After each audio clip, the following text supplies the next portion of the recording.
25 minutes here going through that.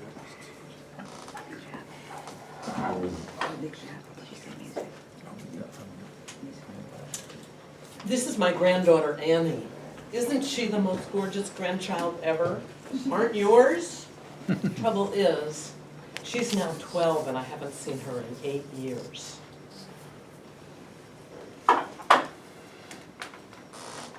How did this happen to me? I'll spare you the details. That started on the eve of my 17-year-old son's high school graduation. And he had access to condoms since the 5th grade. And I had given him the Good Vibrations book about sex, and he told me his then 16-year-old girlfriend was pregnant. And it happened 2 years later. And circumstances out of my control, I don't get to see those grandchildren. And I'm not alone. There are millions of people who are estranged grandparents because of complicated custody issues or personality conflicts or distance. How did I handle it? Certainly not graciously at first. I crawled to my therapist with my embarrassment and shame and guilt and the bitterness and anger and rage I was feeling. I prayed, I saw people, I talked to many friends. But finally, my therapist suggested that I could grandparent invisibly. I could write letters that I might save for the hypothetical day that Annie might look me up.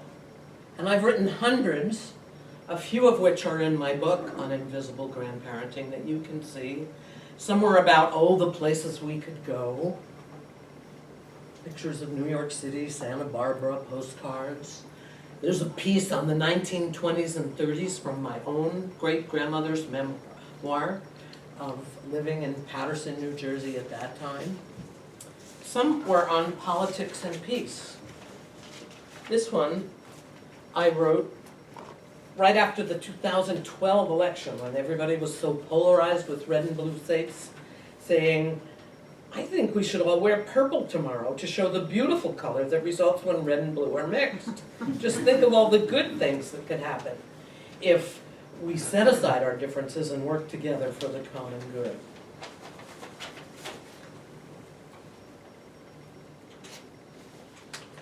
Next. What's going on? Others had tips for getting along in life, like this one on my broken listener. It said, Dear Annie, when I was growing up in New Jersey, our family was loud.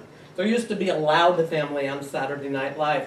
Everyone talked at once, and no one listened to one another. It was like that in our house. I hope you have lots of friends and teachers and relatives that you can listen to very well. And you know what? The older I get, the more I think other people have something to say to us. They can't learn from anybody when they're busy spouting a reply or thinking of it at hand. I even wrote one on love, sex, and marriage that I labeled 2 parts of NC-17, and I wanted her to read it when she was 27. And it was an answer to a hypothetical question. You were married 3 times, Grandma? Why? And I told her in that letter the reason I fell in love with and married this man when I was 19, why I left him a few years later, and the gifts in that relationship. And it ended, of course, with my most recent marriage to my significant equal of 20 years. So as I reviewed the letters that I've written, I realized I was leaving a legacy. I was passing on the pat that I couldn't do in person, my spirit, my values and memories, but who I actually was. And that's the legacy we'd like to leave. And I'd like you all to think about, what is it that you know in your bones is right or wrong, that you would like our future generations to know? I was making sure this way, this tangible way, that the spirit of me would be remembered. But there's another legacy we don't want to leave. And that can be a family genetic predisposition to alcoholism or violence, And the pictures will be of the great Santini and American Beauty. So I developed a way to say that negative energy, but never send a letter. And I developed a way to release those letters. I wrote one called Christmases Are Hard for Invisible Grandparents, where I showed the lights we put on the tree because why go through the fuss with no children present? At the end of that letter, I put, Christmas is hurt for me. May yours be memorably merry. I love you, your invisible grandma. And then I put P.S. Bah humbug, enough of this. Being grateful for where I am right now and what I do have, help me forget what I don't. I'm going to drive to the gym in 65-degree sunshine on this, the 18th day of December, and work out to some rock and roll and then swim in an outdoor heated pool. I will not wallow in this. I will not wallow in this.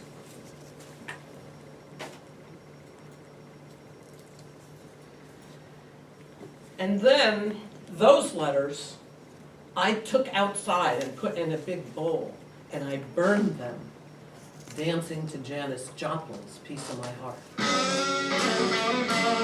I released negative energy. So, as I prepared for this speech and reviewed 8 years of letter writing since I've done this, I learned that a legacy is something from the past you bequeath to future generations. And it's a gift left behind. Mine is tangible letters, and it keeps the past alive for many future presents. And it can be property or financial inheritance written up in a will.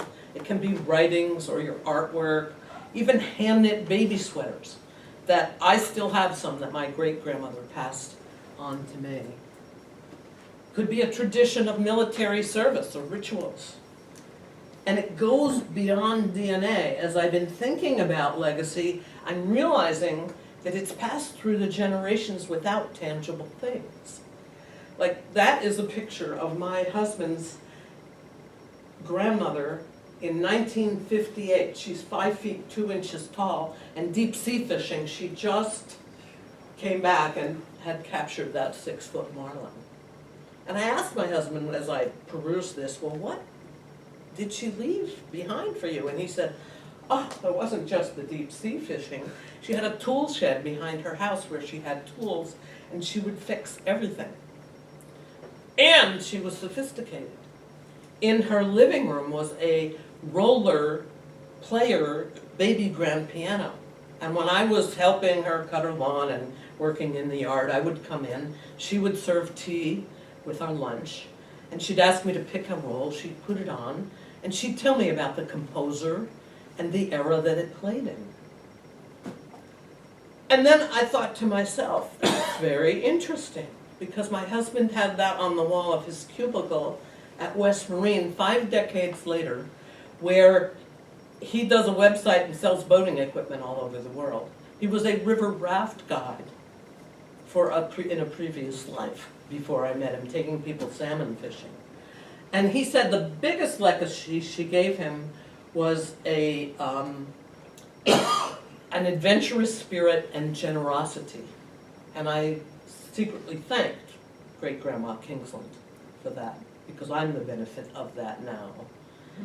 And as I mused on about legacy, I began to, and about parenting or grandparenting invisibly, I'm reminded of this poem called Flow. Be as water is, without friction. Flow around the edges of those within your path. Surround within your ever-moving depths those who come to rest there, and enfold them while never for a moment holding on. Accept whatever distance is moved within you, and be with them gently as they allow your strength to take them and fill with your own being the remaining space that's left behind. And when you've gone as far as you can go, quietly await your next beginning. So I ask each of you, what is it that you want to leave behind? What energy or spirit or vibration? And have you thought of how you are going to do that? What legacy would you leave behind? You can live by yourself. You can gather friends around. You can choose one special one. And the only measure of your words and your deeds will